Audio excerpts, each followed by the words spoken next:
विज्ञान, भूगोल और अर्थव्यवस्था ऐसे भाग हैं जहाँ पर आपकी अच्छी पकड़ होने के बावजूद भी बहुत बार आप सवाल गलत कर देते हो। लेकिन भारतीय संविधान एक ऐसा विषय है जिस पर आपने किसी भी विषय को एक बार पढ़ लिया तो आपके क्वेश्चन के गलत होने की संभावनाएं नहीं के बराबर हो जाती है। आपने भारतीय संविधान का विकास अगर पढ़ रखा है, कैबिनेट मिशन पढ़ रखा है, तो उससे संबंधित जो सवाल पूछे जाएंगे अगर आपने पढ़ रखा है तो गलत नहीं हो सकता। जबकि विज्ञान चूंकि अवधारणात्मक है, भूगोल चूंकि अवधारणात्मक है, अर्थव्यवस्था में क्वेश्चन कुछ पूछा जा रहा है, आप उसका अर्थ कुछ और निकाल रहे हो, समझ आधारित कोई क्वेश्चन है तो आपसे गलत हो सकता है।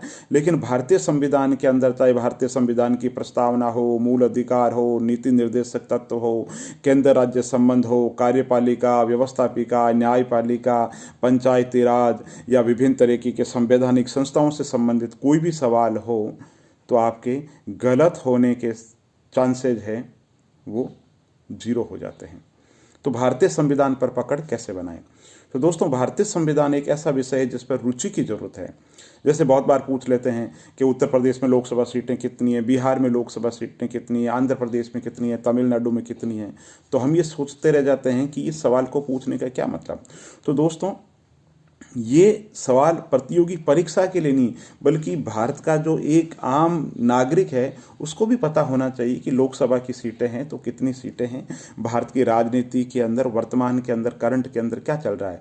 लोकसभा चुनाव हो और किस पार्टी की कितनी सीटें आई आपको पता नहीं हो, या कौन सा राज्य स्तरीय दल है, कौन सा राष्ट्रीय स्तरीय दल है, राष्ट्रीय स्तरीय जो दल है उसकी क्या शर्तें हैं, राज्य स्तरीय दल की क्या शर्तें हैं, कौन से राष्ट्रीय दल है उनकी कितनी सीटें हैं, आपके राज्य के अंदर राज्य स्तरीय दल है किसकी कितनी सीटें हैं। तो ये मूलभूत अवधारणाएं हैं जिनके बारे में आपको समझ होनी ही चाहिए। तो भारतीय संविधान के लिए आप नोट्स बनाओ तो 3 पार्टों के अंदर बांट लो। पहले नंबर पे आप बांट लो भारत के अंदर संवैधानिक विकास, जिसमें रेगुलेटिंग इंडिया एक्ट से लेकर के, पिट्स इंडिया एक्ट से लेकर के 1813, 33 और 58 का एक्ट, 1935 का एक्ट और संवैधानिक विकास, इस पे कर लो। दूसरा टॉपिक में भारतीय संविधान में कहाँ से क्या लिया गया है और भारतीय संविधान पर क्या आरोप लगते हैं, कौन क्या कहता है भारतीय संविधान पे, और भारतीय संविधान की प्रमुख विशेषताएं क्या है वो देख लो आप। फिर मूल अधिकार, नीति निर्देशक तत्व और मूल कर्तव्यों को एक जगह लिख लो। फिर आप देखो कि भारतीय संविधान के अंदर कार्यपालिका, चाहे केंद्र की कार्यपालिका हो चाहे राज्य की कार्यपालिका हो, व्यवस्थापिका, केंद्रीय व्यवस्थापिका हो चाहे राज्य व्यवस्थापिका हो, और न्यायपालिका चाहे सुप्रीम कोर्ट हो या चाहे राज्यों के हाई कोर्ट हो, इनके बीच में अंतः संबंध स्थापित करते हुए अच्छे से नोट्स बनाओ ताकि बार बार पढ़ने की आपको जरूरत नहीं रहे। इसके अलावा केंद्र राज्य जो संबंध है उस टॉपिक को भी आप बहुत अच्छे तरीके से तैयार करो।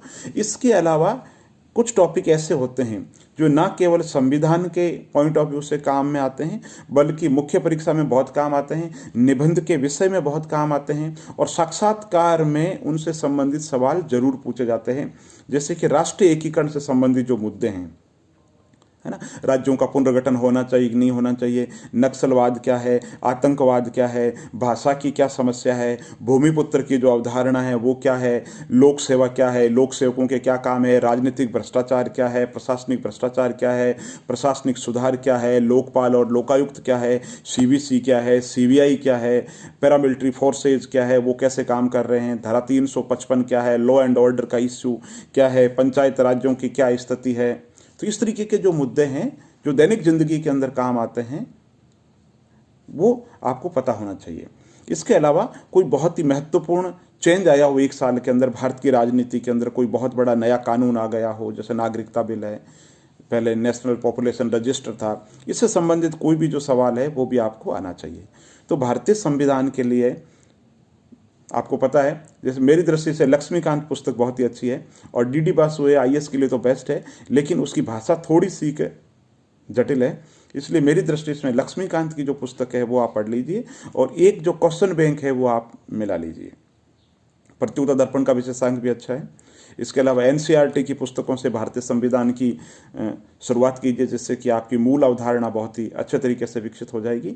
तो भारतीय संविधान में अच्छी रुचि विकसित कीजिए। अगर 15 या 20 सवाल पूछे जाते हैं तो उनमें से आपके गलत होने की संभावनाएं नहीं के बराबर रहेगी, क्योंकि वहाँ पर जो चीज़ पढ़ी है हूबहू उसी रूप में कौन सा राज्य कब बना, तो उसमें कोई वो दिमाग लगाने की जरूरत नहीं है।